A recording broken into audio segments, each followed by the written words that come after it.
नारायण नारायण हरि हरि हो भगवान नारायण।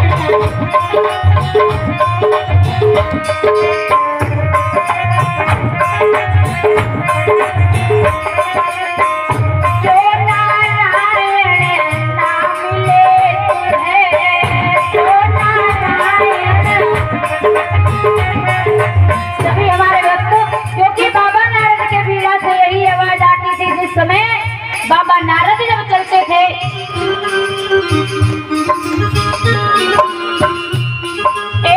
जो नारायण नाम लेत है, जो नारायण नाम लेत है, श्रीमन नारायण नारायण हरि हरि हो भगवान नारायण।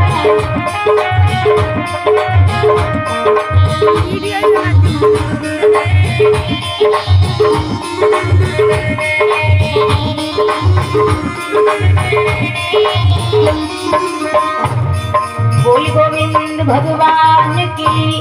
महाराज देव ऋषि नारद जब पहुंचे हैं, देखा कि भोले बाबा नहीं हैं। आज उसी समय जब पहुंचे कैलाश पर्वत पर और जाकर के पहुंचे, तो जैसे ही देव ऋषि नारद को देखा है तो एकदम से कहने लगी है, मैया कहिए नारद आज कैसे आना हुआ?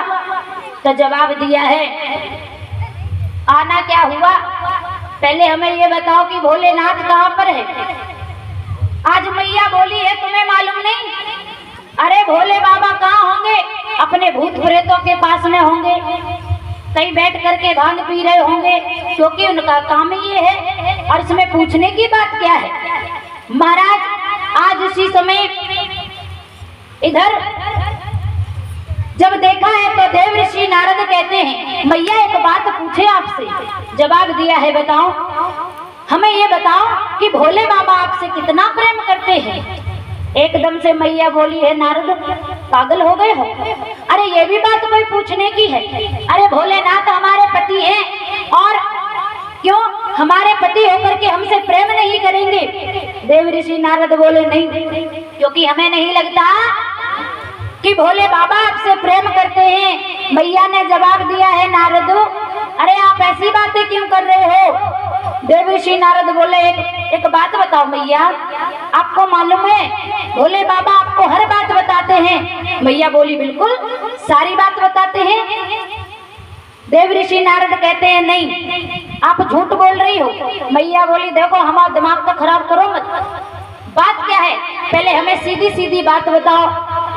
तो देव ऋषि नारद बोले, है मैया भोले बाबा तुमसे बिल्कुल भी प्रेम नहीं करते। क्यों? अच्छा एक बात बताओ, अगर प्रेम करते हैं तो तुमने कभी ये पूछा, भोले बाबा ने कभी तुम्हें ये बताया कि जो गले में ये मुंडों की माला है ये कौन है? एकदम से मैया बोली है, अरे नारद ये बात तो हमें कभी नहीं बताई। देव ऋषि नारद बोले हैं, समझ गए, इसीलिए तो हम कह रहे हैं कि भोले बाबा आपसे प्रेम नहीं करते। अगर प्रेम करते तो सारी बात बताते, भोले बाबा आपसे बात छुपाते हैं। महाराज अब तो मैया ने जब ये बात सुनी तो एकदम से गुस्से में लाल हो गई और जवाब दिया है, देव ऋषि नारद अब तुम यहाँ से चले जाओ, हमारा बहुत दिमाग खराब है।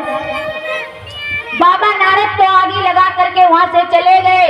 अब तो मैया गुस्से में बैठी है भयानक, और जैसे ही देखा